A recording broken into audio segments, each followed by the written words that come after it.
Hello and welcome to Groove Design for 3D printing.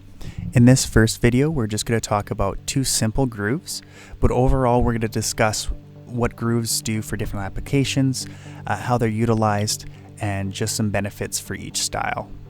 A lot of them will give you extra surface area for gluing, which is a great benefit.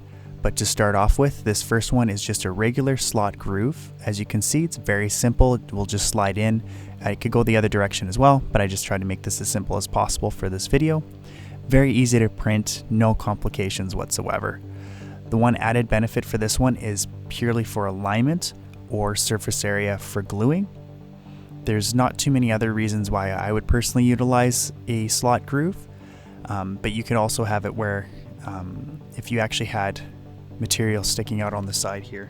So if we just went into this model, oops, wrong one, to this model, and let's say we actually made it where it was solid.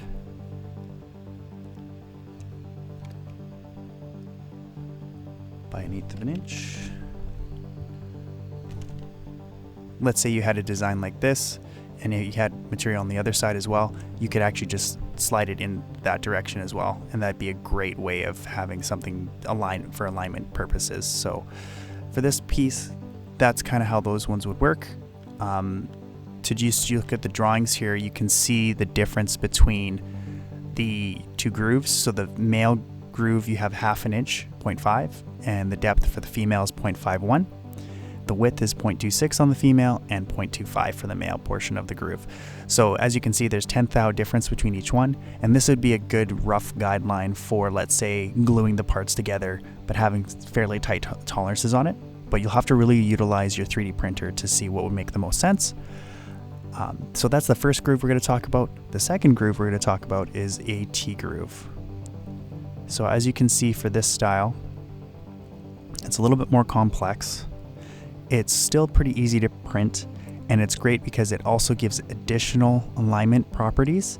It can see a force in a linear direction, which is pretty great, and it has more surface area than a slot groove, so you can actually glue this part even more compared to the slot groove.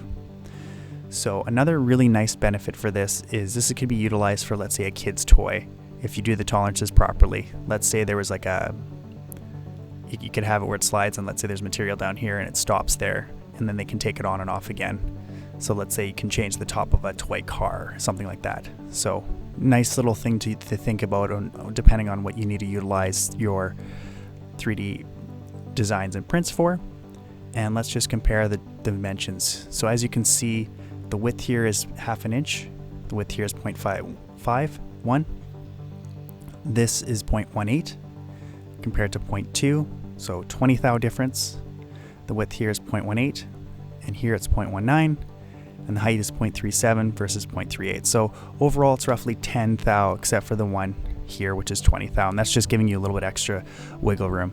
So you'll have to definitely play with what you think dimensions are going to work best for you.